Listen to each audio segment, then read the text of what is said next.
Alhamdulillah. Alhamdulillahil wahidil ghaffar, al-alim ma fihi min ad-dama'ir wa khafil asrar. Ahmaduhu subhanahu wa ta'ala 'ala an-ni'ami tatawalla kal-amtar. Asyhadu an la ilaha illallah wahdahu la syarika lah. Wa asyhadu anna sayyidana Muhammadan 'abduhu wa rasuluh la nabiyya ba'da. Allahumma shalli wa sallim wa barik ala wa habibina wa syafi'ina Muhammadin khatamil anbiya wal mursalin sayyidil ghurril muhajjalin wa ala alihi wa sahbihi wa man tabi'ahu bi ihsanin ila yaumiddin. La haula wa la quwwata illa billahil aliyyil azim. Amma ba'd,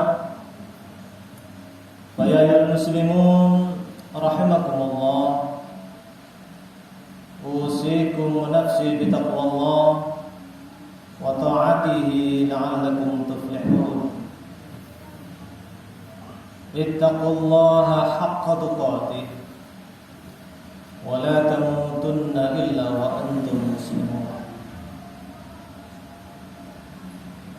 Hadirin sidang jamaah Jumat yang dimuliakan oleh Allah Subhanahu wa taala. Mari kita selalu bersyukur kehadirat Allah Subhanahu wa taala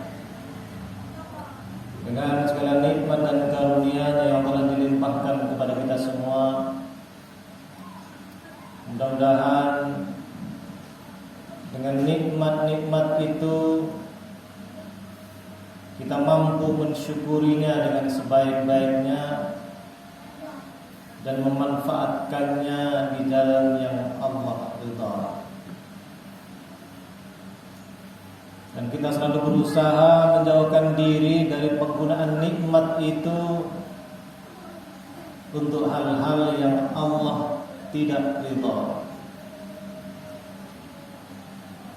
Maka dari itu kita terus berusaha memanfaatkan nikmat-nikmat yang Allah berikan kepada kita, karena nikmat itu begitu banyak. Nikmat kesehatan, nikmat keilmuan, nikmat harta, nikmat yang lain-lainnya. Itu semuanya adalah nikmat-nikmat yang Allah berikan. Dan itu semua mungkin kita baru terasa kalau itu nikmat ketika nikmat itu sedang berlalu. Kita sehat, mungkin kurang terasa nikmatnya sehat. Tapi ketika kita sudah ada di rumah sakit, mungkin baru merasakan bahwa begitulah nikmatnya orang sehat. Dan begitu selanjutnya. Sehingga dengan begitu kita harus bersyukur atas nikmat Allah, bersabar atas cobaan yang Allah berikan kepada kita. Mudah-mudahan kita termasuk hamba Allah yang bersyukur dan bersabar, sehingga Allah berikan kita menjadi hamba Allah yang bertakwa. Amin amin ya rabbal alamin. Hadirin yang dimuliakan Allah Subhanahu wa taala, sebenarnya kita tidak tahu di dalam beribadah ini mana ibadah-ibadah yang Allah terima yang kita lakukan itu, dan mana yang tidak Allah terima. Karena memang itu rahasia Allah. Kalau orang tahu bahwa saya beribadah, kemudian kemudian Allah terima, ketika Allah sudah ridha, itu ya sudah aman. Karena sebenarnya kita akan bahagia di akhirat itu kalau ada keridhaan Allah.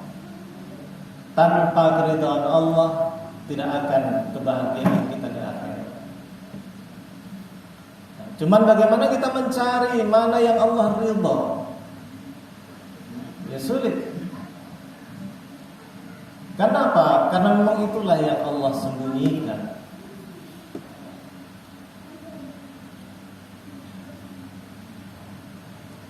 Di dalam satu kitab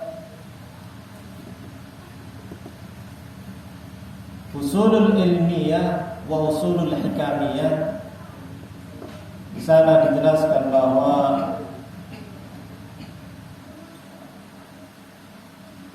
qala Zainul Abidin Ali bin Husain radhiyallahu anhuma, inna Allaha khabba'a thalathan fi thalathin.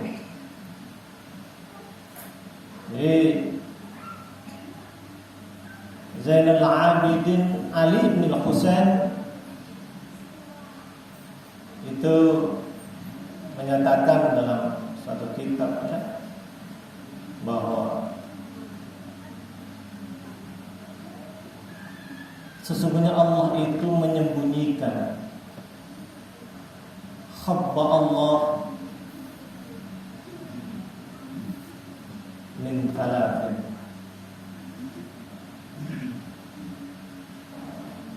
Sesungguhnya Allah itu menyembunyikan dalam 3 hal, dari 3 hal.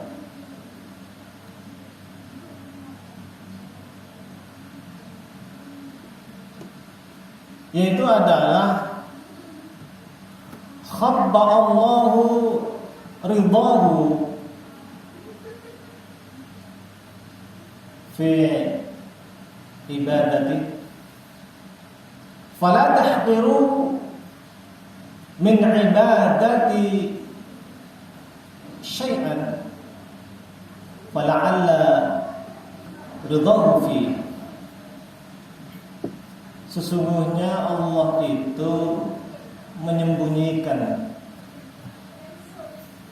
keridhaannya di dalam ibadah kita.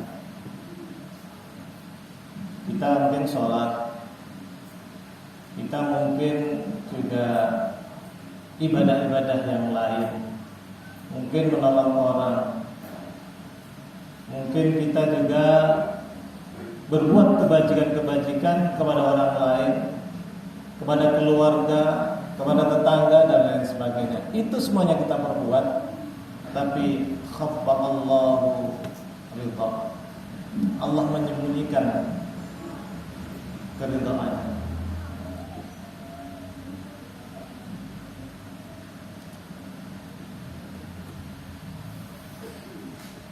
Fala'alla ridahu fi. Jadi Allah menyembunyikan keridhaannya itu, maka fala tahqiru min ibad.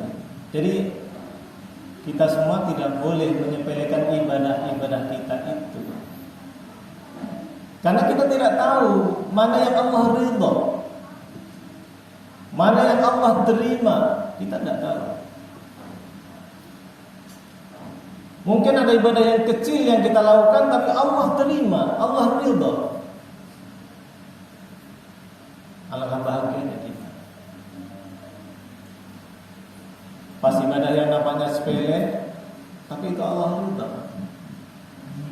Fala'allahu ridha fi. Siapa tahu disitulah keridhaan Allah. Pas kita membuang duri yang di jalan, kita singkirkan, taunya disitulah keridhaan Allah. Kita tidak tahu.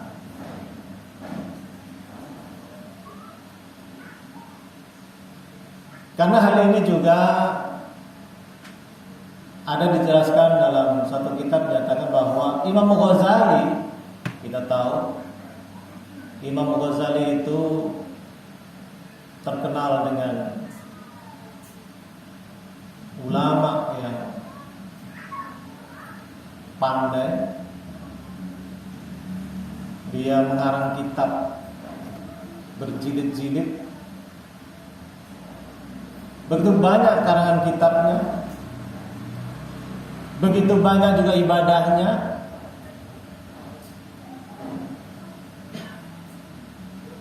Mungkin kalau kita lihat seperti dia itu, lantas kayaknya kita ini terlalu santai.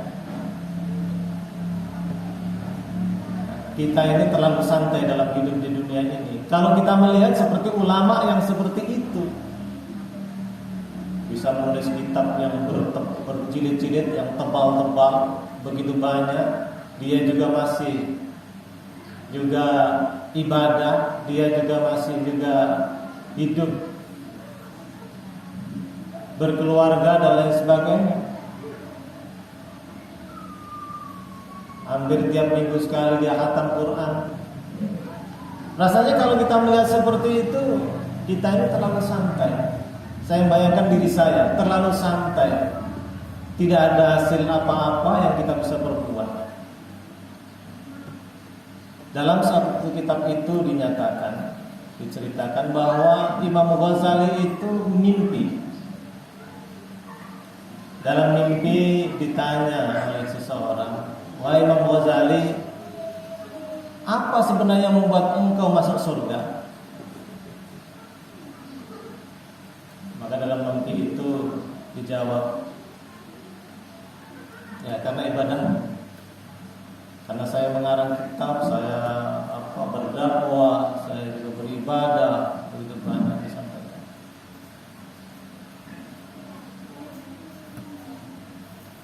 Itu Allah yang menanya. Karena mimpi itu, kalau mimpinya orang baik, itu sudah 40% kebenaran.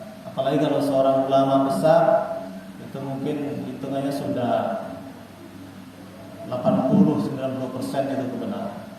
Karena itu sudah ilham. Bahkan di situ kalau orang mukmin yang baik kan maunah. Maunah itu satu kelebihan, kelebihan yang diberikan orang yang ahli ibadah.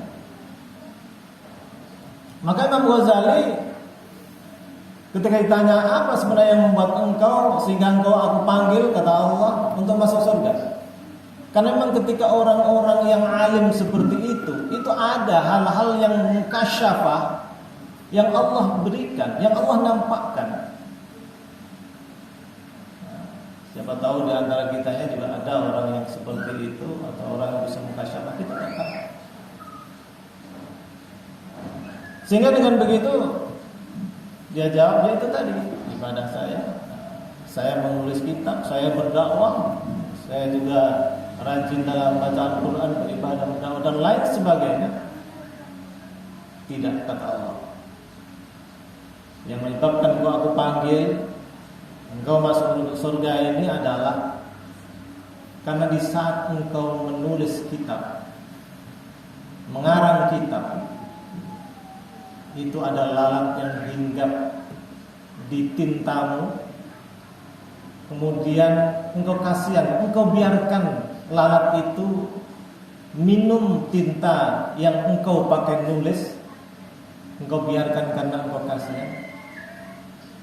Dan akhirnya lalat itu kenyang dan terbang. Itu yang membuat engkau, ibadah engkau yang saya ridho. Coba kalau kita bayangkan, tidak berarti bahwa ibadah itu besar, kecil, tidak. Tapi kita tidak tahu mana saja. Di sini yang dimaksudkan adalah kita jangan menyepelekan ibadah. Ya lakukan aja ibadah yang bisa kita lakukan. Kalau bisa dengan ikhlas, seikhlas-ikhlasnya. Tidak usah berpikir pujian, tidak usah berpikir ingin orang tahu dan lain sebagainya. Kalau bisa seperti itu, sehingga mudah-mudahan itu ada di sana keridhaan Allah. Jadi itu ternyata, maka khabba Allahu fi ridha'i Jadi Allah menyembunyikan keridhaannya min ibadah dari ibadah hamba. Jangan engkau menyepelekan ibadah mana yang Allah nanti akan tahu. Siapa tahu ibadah itulah yang kecil, itulah yang Allah.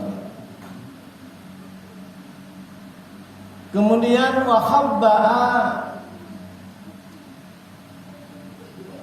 fi sukhti atau khabba'a sukhtahu fi maksiyati. Allah juga menyembunyikan kemarahannya dari kemaksiatan yang kita lakukan. Fala tahqiru min maksiyati. Jadi engkau jangan menyepelekan dari maksiat yang kita lakukan. Fala'alla sukhtahu fihi. Ya siapa tahu memang kemarahan Allah ada di hal yang kalian lakukan di saat itu. Jadi maksudnya adalah kita jangan berbuat hal yang Allah tidak suka, yang Allah larang, karena kita tidak tahu. Siapa tahu dengan apa yang kita lakukan yang Allah larang itu langsung Allah memberikan kemurkaannya. Karena banyak orang maksiat sehingga Allah turunkan kemurkaannya di sana. Supaya kita sadar, kita nggak tahu. Hadis itu artinya bahwa hal-hal yang kecil yang itu sebenarnya adalah larangan, kita usahakan untuk kita tinggalkan. Jangan menganggap sepele dari hal yang walaupun itu kecil, karena itu adalah larangan. Ini membuat kita supaya kita berhati-hati dalam hidup ini, sehingga tidak menyepelekan.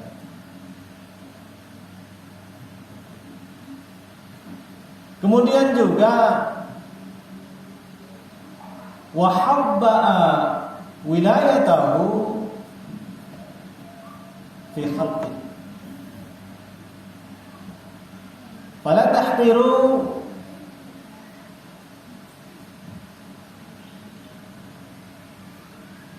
fi ibadihi ahadan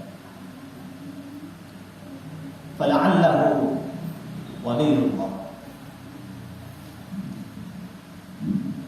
Jadi hal yang dirahasiakan